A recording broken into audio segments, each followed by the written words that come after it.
Ce jour-là, j'étais au bord de quelque chose qui sortait de l'ordinaire. J'avais vraiment l'impression que j'étais sur le point de passer de l'autre côté de la vie. C'est dans ce moment précieux et fragile que le Seigneur Jésus m'a révélé les mystères profonds du jeûne ou les mécanismes spirituels qui se produisent pendant cette pratique sacrée, des choses dont beaucoup d'entre nous ne sont pas conscients dans notre vie quotidienne. Ce que je suis sur le point de partager avec vous n'est pas seulement une simple histoire, c'est une vérité qui peut fondamentalement changer la façon dont vous voyez votre existence, la façon dont vous comprenez le but de la vie et la profondeur de sa signification. Avant de plonger plus profondément, j'aimerais avoir de vos nouvelles. D'où venez-vous et avez-vous vécu quelque chose de similaire dans votre propre vie? N'hésitez pas à partager votre parcours avec moi dans les commentaires ci-dessous. Vos histoires sont inestimables. Je m'appelle Samuel Grant, j'ai 64 ans et je vis dans une petite maison humble perchée sur une colline dans la paisible ville de Greenfield, en Caroline du Nord. Si vous passez par ici un jour, vous remarquerez quelque chose d'unique dans les matinées, un sentiment de calme si serein qu'il semble presque sacré. La brume enveloppe doucement les montagnes et le chant lointain des oiseaux saluant l'aube résonne doucement à travers la cime des arbres. Ma maison est simple, modeste même, mais elle est suffisamment chaleureuse pour être considérée comme un foyer et elle est remplie d'un sentiment de contentement que beaucoup n'attendent pas de quelqu'un vivant dans une solitude aussi tranquille. La foi est le fondement de ma vie et avec Dieu à mes côtés, je suis en paix. Il y a une histoire à laquelle je pense souvent. Un voisin m'a demandé un jour, « Samuel, pourquoi crois-tu si profondément en Dieu ?» Je n'ai pas eu besoin de réfléchir à deux fois avant de répondre.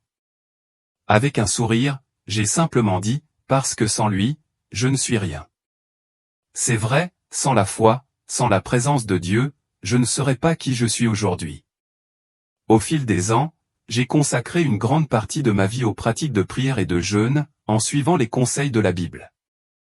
Il y a des jours où le bruit du monde couvre le murmure silencieux de mon cœur.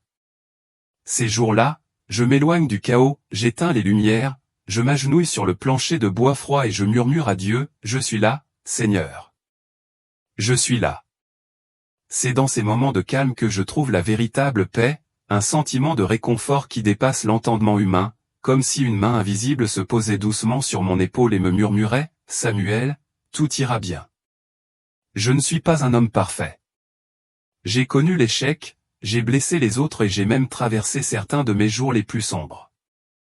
Pourtant, c'est dans ces moments de faiblesse que j'ai trouvé la présence de Dieu la plus proche, la plus palpable.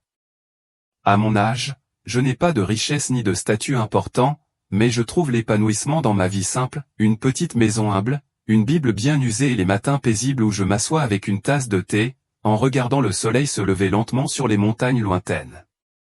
Mais malgré toute cette paix et cette foi, la vie a tendance à nous lancer dans des défis auxquels aucune prière ne peut nous préparer.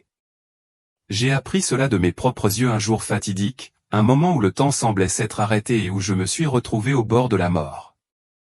Je m'en souviens clairement, le 15 mars 2024.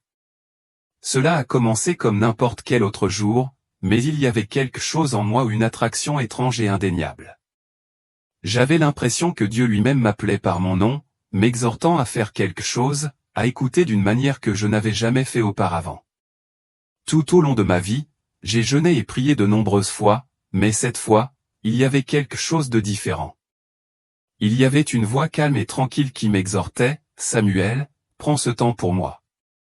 Reste près de moi. » J'ai donc entendu l'appel. J'ai choisi de jeûner une fois de plus, en ne buvant que de l'eau. Si vous avez déjà vécu un jeûne, vous savez que ce n'est pas une mince affaire. Il ne s'agit pas seulement de s'abstenir de nourriture, cela met votre corps, votre esprit et, plus intensément, votre foi à l'épreuve. Mais dans ce silence, j'ai trouvé un étrange sentiment de paix. Les premiers jours m'ont semblé longs, interminables, mais dans cette solitude, j'ai ouvert ma Bible, ma vieille copie usée, et j'ai laissé les mots pénétrer profondément dans mon âme. J'ai passé des heures à lire, à réfléchir, à prier et à me retrouver plus en phase avec Dieu que jamais auparavant. Je ne peux pas vous dire combien de fois je me suis agenouillé sur ce plancher de bois froid, j'ai fermé les yeux et j'ai dit à Dieu, « Je suis là, Seigneur. S'il te plaît, utilise-moi. Ces moments me semblaient si sacrés où il y avait des moments où j'avais l'impression que Dieu lui-même était assis à côté de moi, me guidant dans le silence. Un matin en particulier reste gravé dans ma mémoire. Je me suis réveillé plus tôt que d'habitude, avec le sentiment indéniable que j'avais besoin d'aller à l'église tout de suite, tout de suite. Je ne comprenais pas pourquoi, mais je ne pouvais pas l'ignorer. J'ai enfilé ma vieille veste, j'ai attrapé ma Bible et je suis sorti, poussé par quelque chose de plus profond que ce que je pouvais comprendre. L'air était frais et rafraîchissant, et tandis que je conduisais sur la route familière qui menait à l'église, j'ai ressenti une paix profonde. Il y a quelque chose dans ces trajets matinaux, quand le monde est calme et les routes vides, qui apporte une clarté sans pareille. Alors que je fredonnais doucement un hymne, j'ai réalisé que je ne faisais plus que suivre le mouvement. Je marchais dans la foi, guidé par quelque chose de bien plus grand que moi. Puis, en un clin d'œil, tout a changé. Un bruit assourdissant a brisé le calme, le crissement des freins, le grincement horrible du métal contre le métal. Mes yeux se sont instinctivement tournés vers le rétroviseur, et ce que j'ai vu a fait arrêter mon cœur à un énorme camion fonçant droit sur moi, plus vite que je ne pouvais le comprendre. À ce moment-là, le temps a semblé s'étirer. Mon corps s'est figé. Je ne pouvais pas réagir, je ne pouvais même pas crier. Tout ce que je pouvais faire, c'était murmurer, « Oh mon Dieu », au milieu de la terreur. L'impact est venu soudainement, violemment. La force de la collision m'a propulsé en avant, ma poitrine heurtant le volant. Le bruit du verre brisé a rempli l'air, tandis que des éclats pleuvaient, me coupant le visage et les mains. La douleur m'a traversé, mais elle a été rapidement noyée par l'odeur accablante de fumée qui a rempli mon nez. Ma tête tournait de manière incontrôlable. Ma vision s'est brouillée, et bientôt, tout autour de moi s'est évanoui dans un silence troublant. Le monde semblait se dissoudre, et tout ce que je pouvais sentir était le profond silence qui s'installait. Puis, alors que je luttais pour reprendre mon souffle, une douleur aiguë m'a traversé la poitrine. Mon corps s'affaiblissait, comme si la force me quittait. Chaque son s'est estompé dans le néant, la lumière s'est atténuée, et avant que je ne m'en rende compte, tout était enveloppé d'une obscurité totale. Il n'y avait aucun bruit, aucune fumée, aucune douleur. C'était comme si j'étais devenu en apesanteur, détaché du monde physique. Je ne pouvais plus rien ressentir. Je n'avais plus la notion du temps. Je ne pouvais pas dire si j'étais là depuis quelques secondes, quelques minutes ou une éternité. Puis, quelque chose a changé. Une petite lumière faible est apparue dans le vaste vide, sa lueur était faible au début, mais elle s'est progressivement intensifiée, devenant plus brillante et plus chaude jusqu'à remplir l'obscurité autour de moi. Je me suis retrouvé debout dans un endroit baigné d'une lumière dorée. Elle n'était pas aveuglante comme le soleil, au contraire, elle m'enveloppait comme une couverture réconfortante, douce et chaude, m'apportant un sentiment de paix que je n'avais jamais connu. Tout le bruit et la terreur de l'accident, l'odeur âcre de la fumée a complètement disparu, comme s'il n'avait jamais existé. Dans cet espace, il n'y avait ni peur, ni douleur, seulement un profond sentiment de tranquillité. Les fardeaux que j'avais portés toute ma vie semblaient s'évaporer, et je me tenais dans une paix parfaite. J'ai regardé mes mains. Elles étaient intactes, sans une seule blessure ni trace de sang. Mon corps était léger, presque sans poids. À ce moment-là, j'ai réalisé que la mort n'était pas l'expérience terrifiante que j'avais toujours imaginée. Elle n'était pas remplie de douleur, de peur ou de regret comme je l'avais toujours espéré. Au contraire, c'était une paix pure et sans fin. J'ai tendu les bras, prêt à embrasser tout ce que Dieu pourrait avoir pour moi à ce moment-là. Le cœur calme, j'ai dit, « Me voici, Seigneur, s'il te plaît, guide-moi. » Puis, je l'ai senti une légère brise, un léger murmure, et j'ai entendu une voix familière s'élever de la lumière. Au début, ce n'était qu'une ombre, une silhouette dans la lueur dorée et brillante. Mais au fil des instants, la silhouette est devenue plus claire, et alors, j'ai su de qui il s'agissait. C'était Jésus. Je l'avais prié, je lui avais parlé tous les jours et j'avais parlé de lui aux autres, mais maintenant il se tenait devant moi au puissant, mais tendre. Sa présence irradiait de lumière, ses longs cheveux flottaient doucement et ses yeux, oh, ses yeux. son regard rencontra le mien, profond et chaleureux, plein d'amour et de compassion. Ce n'était pas un regard de jugement ou de distance, c'était le regard d'un père, d'un ami, d'un sauveur. Le poids de ce regard m'a submergé, sans réfléchir, mes genoux ont fléchi. Je suis tombé à terre devant lui, la tête baissée dans un humble respect. Mes mains se sont posées sur ma poitrine et mon cœur s'est gonflé, non pas de peur, mais d'un sentiment écrasant d'amour et de crainte sacrée. L'espace environnant est devenu complètement silencieux. La lumière autour de moi s'est intensifiée, devenant plus brillante et plus rayonnante. Je n'osais pas lever les yeux, mais je pouvais sentir sa présence plus intensément que jamais auparavant. Je sentais son regard sur moi, doux mais puissant, m'attirant comme s'il se tenait juste à côté de moi. Et puis, il a parlé où sa voix était à la fois chaleureuse et autoritaire, résonnant avec une profondeur qui a fait l'écho directement dans mon âme. Le jeûne est une façon de renoncer au monde pour se consacrer pleinement à moi, a-t-il dit, chaque mot ayant un poids et un but. Chaque syllabe semblait s'enfoncer profondément dans mon cœur, comme si je recevais un message divin qui attendait ce moment pour être compris. J'ai fermé les yeux, laissant la vérité profonde de ces paroles m'envahir. Je savais, sans l'ombre d'un doute, que c'était plus qu'une simple leçon. C'était une révélation. Chaque jour de jeûne, chaque moment où je mettais de côté mes désirs physiques, était un moment où je me rapprochais de lui. Ce n'était pas seulement un acte de maîtrise de soi ou de discipline, mais une expression de dévotion et d'amour. J'ai jeûné, prié et cherché toi, et maintenant tu es venu à moi, ai-je murmuré, les larmes coulant sur mon visage alors que je saisissais enfin la profondeur de la connexion. Il ne s'agissait pas seulement de l'acte en lui-même, mais du cœur qui se cachait derrière. À ce moment sacré, j'ai senti une main chaude se poser doucement sur mon épaule. C'était la main de Jésus, un contact à la fois réconfortant et puissant. À cet instant, tous mes soucis, mes peurs et mes doutes se sont envolés. Je n'étais plus seulement un vieil homme solitaire, vivant dans le calme d'une petite maison. J'étais un fils, à genoux devant mon père, embrassé par un amour au-delà des mots. La lumière autour de moi semblait s'étendre, remplissant chaque recoin de l'espace. C'était une lumière qui apportait la paix, et pour la première fois, je me suis senti vraiment entière. Puis, d'une voix aussi douce qu'une brise, il parla à nouveau. « Et s'il te plaît, lève-toi, Ben. Nous avons beaucoup à faire ensemble. » J'ai levé les yeux embués de larmes, mais mon cœur se sentait plus fort que jamais. Alors que Jésus me relevait, la lumière autour de nous commença à changer. Elle ne semblait plus immobile ou passive, mais semblait pulser d'énergie, coulant comme des flux vibrants de lumière dorée, vivante et enchanteresse. Je restais là, stupéfaite, tandis que la scène autour de moi se transformait. C'était comme si le rideau de la réalité avait été tiré, révélant un royaume caché de beauté et de but.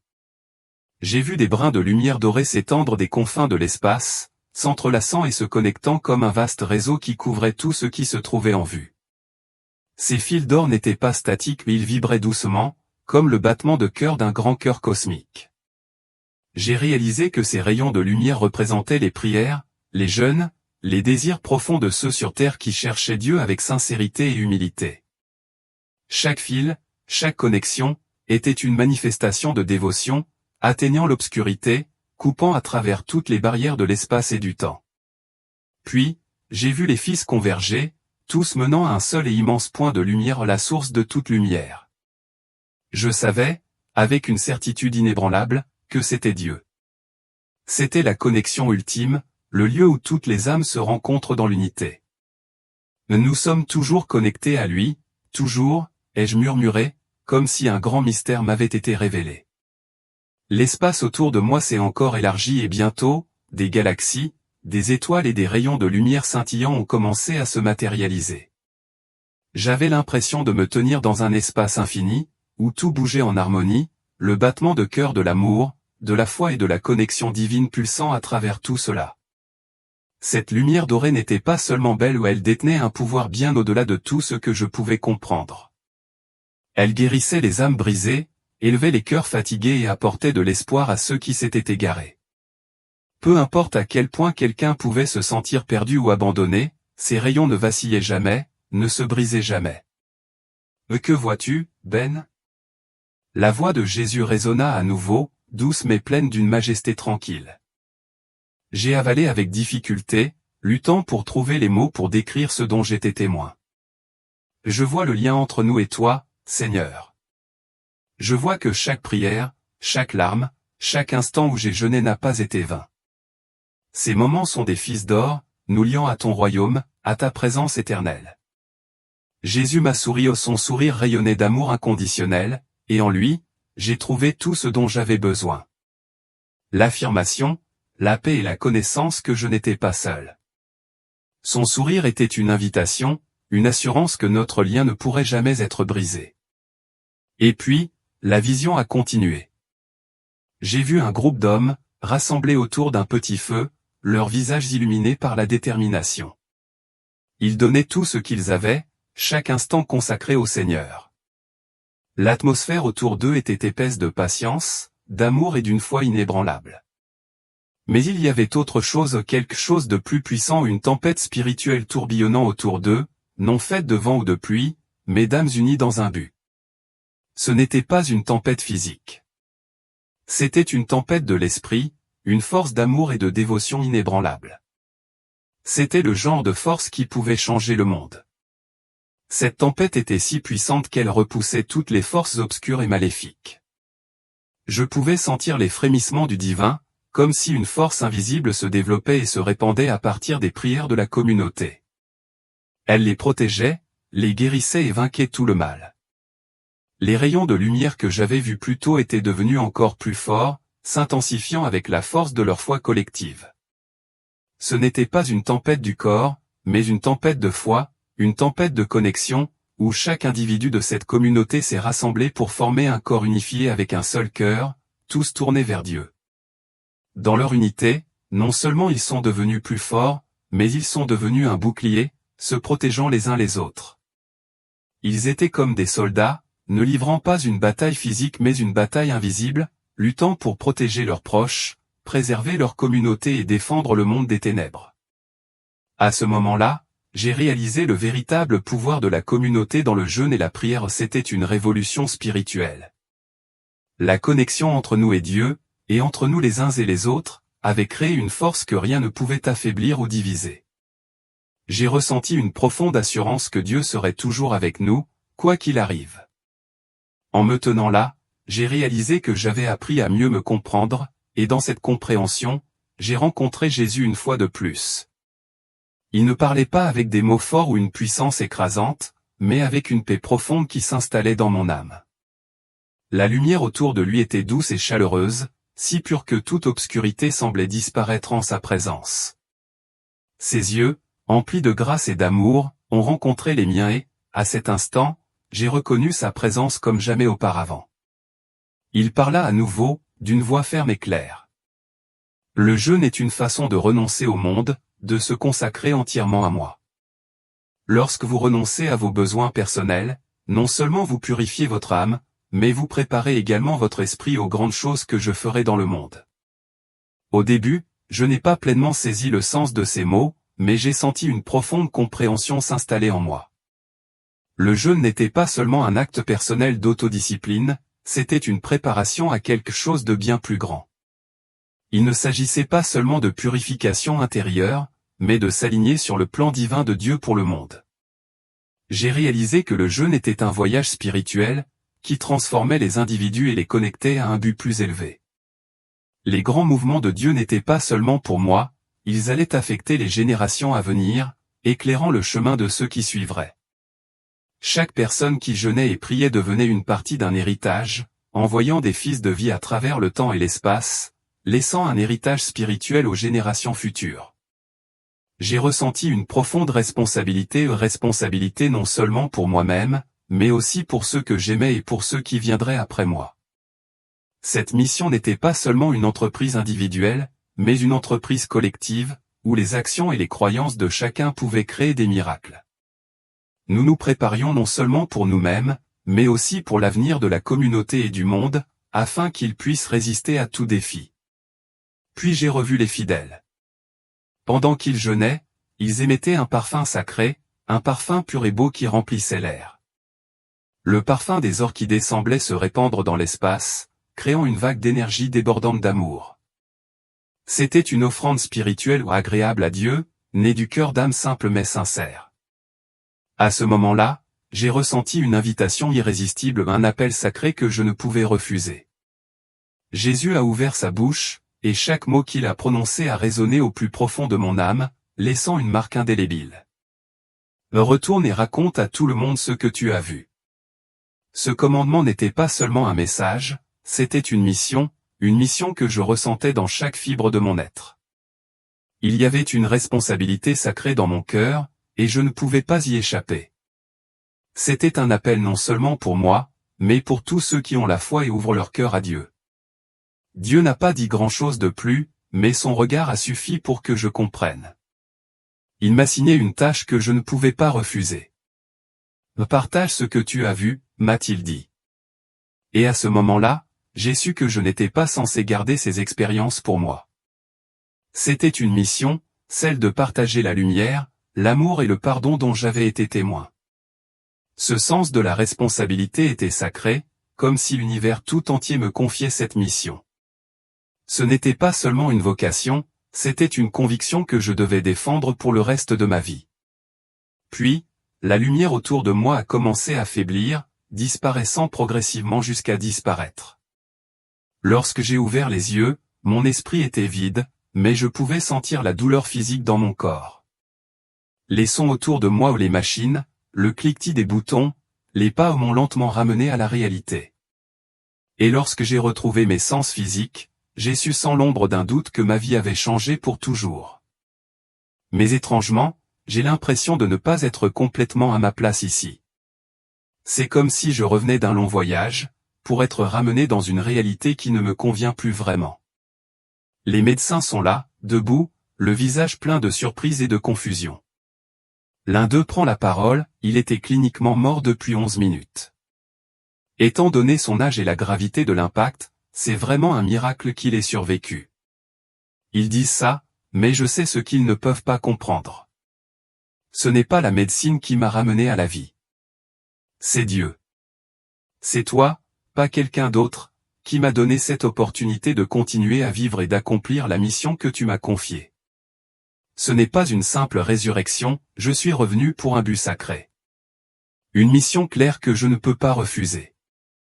Ce sentiment est incroyablement fort, indéniablement réel. Changer l'âme n'est pas une chose simple, mais je sais que j'ai été purifié. J'ai été mis à part pour quelque chose de plus grand. Je comprends maintenant que ma mission est de revenir dans ce monde, de partager ce que j'ai vécu, ce que j'ai vu et l'amour infini que Dieu a pour nous. Je n'ai plus peur ni le doute. La transformation de mon âme m'a rendu plus fort que jamais auparavant. Je sais que je ne pourrai jamais revenir à mon ancienne vie. J'ai touché la lumière que Dieu m'a réservée, et il est maintenant temps de vivre pour ce plus grand but. Quelques jours plus tard, mon corps s'est rétabli rapidement, au point que j'ai eu l'impression que Dieu m'avait complètement guéri. Les blessures sur mon visage et mes mains, les ecchymoses dues à l'impact, tout cela a miraculeusement disparu, sans laisser de traces. Je ne peux pas l'expliquer, mais je sens la puissance divine agir en moi. Dieu m'a donné cette opportunité d'accomplir sa mission, et je ne la gâcherai pas. Après ma guérison, j'ai commencé à partager mon histoire à chaque séance de prière à laquelle j'assistais. Je raconte mon parcours de rencontre avec Dieu et les expériences que j'ai vécues dans le domaine spirituel. Je ne parle pas seulement de ce que j'ai vu, mais aussi de l'amour et de la guérison que Dieu m'a accordé. Je veux que chacun ressente son amour inconditionnel, car je sais que ceux qui entendent cette histoire expérimenteront la présence divine de Dieu dans leur propre vie. Peu à peu, j'ai gagné la confiance de la communauté. Certaines personnes sont venues me voir, me disant qu'elles aussi ressentaient une profonde connexion avec Dieu lorsqu'elles participaient à la prière et au jeûne. Elles ont dit qu'elles avaient également vécu des changements en elles-mêmes, ressentant la lumière et l'amour de Dieu dans chaque prière. J'ai commencé à comprendre que la connexion avec Dieu n'est pas lointaine ou abstraite, c'est une réalité vivante, que l'on peut ressentir lorsque nous le cherchons sincèrement à chaque instant de la vie, avec un profond respect et une foi inébranlable. J'ai commencé à appeler tout le monde à jeûner et à prier. Je ne leur demande pas de le faire pour se mettre en valeur ou pour attirer l'attention, mais pour purifier leur âme afin qu'ils puissent ressentir la présence de Dieu de la manière la plus profonde. Lorsque nous abandonnons les choses temporaires de ce monde, lorsque nous consacrons pleinement notre cœur à lui, nous voyons une puissante transformation dans notre vie spirituelle. C'est l'appel du Seigneur, qui nous invite chacun à nous lancer dans un voyage de jeûne avec un cœur pur, à écouter sa voix et à recevoir les bénédictions qu'il a déjà préparées pour nous. Maintenant, je veux partager mon histoire plus largement, afin que beaucoup puissent l'entendre et ressentir la présence de Dieu dans leur vie. Je ne raconte pas simplement ma propre expérience, je veux que chacun comprenne que le jeûne ne consiste pas seulement à renoncer à la nourriture. C'est un voyage spirituel profond, auquel chacun de nous peut participer. Le jeûne est un moyen puissant de se connecter à Dieu, un moyen de purifier l'âme et de nous préparer à des changements importants dans la vie. Lorsque nous jeûnons, non seulement nous renonçons à nos besoins matériels, mais nous ouvrons également notre cœur pour recevoir la direction de Dieu, lui permettant de toucher les profondeurs de notre âme, de nous purifier des ténèbres et de nous remplir de sa lumière. J'invite tout le monde à jeûner, mais aussi à le combiner avec la prière et l'adoration. Il ne s'agit pas d'un rituel consistant à cocher une liste, mais d'une offrande du cœur, d'une soumission totale à Dieu. Chaque petit acte de jeûne a une valeur spirituelle immense.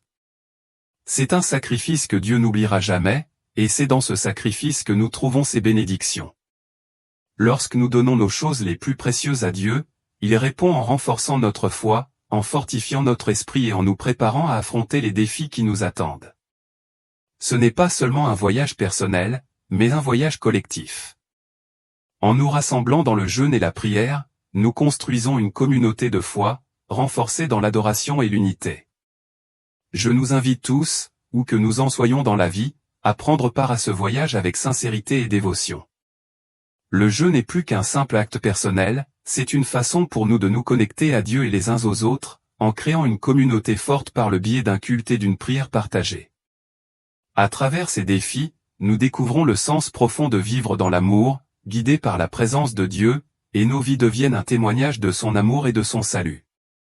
Enfin, je tiens à exprimer ma profonde gratitude pour avoir pris le temps d'écouter mon histoire, ce que j'ai vécu et les profondes leçons que j'ai apprises en cours de route. Les moments où j'ai ressenti la présence de Dieu sont vraiment inoubliables. Si vous avez fait l'expérience de la sainte présence de Dieu dans votre propre vie, que ce soit par la prière, le jeûne ou d'autres moments spéciaux, je vous encourage à partager vos histoires. Vos expériences peuvent encourager les autres, leur rappeler que Dieu est toujours proche, même dans les moments les plus difficiles. Nous ne vivons pas seulement pour nous-mêmes, mais les uns pour les autres. Chaque histoire, chaque rencontre avec la présence de Dieu, apporte de l'espoir et renforce notre foi. Partageons ces moments, afin que nous puissions tous témoigner et expérimenter ensemble la puissance de l'amour de Dieu, et afin que notre foi puisse devenir encore plus forte. Merci de m'accompagner dans ce voyage. Continuez à rechercher la présence de Dieu dans votre vie quotidienne et rappelez-vous qu'il est toujours là, attendant que nous ouvrions nos cœurs pour le recevoir.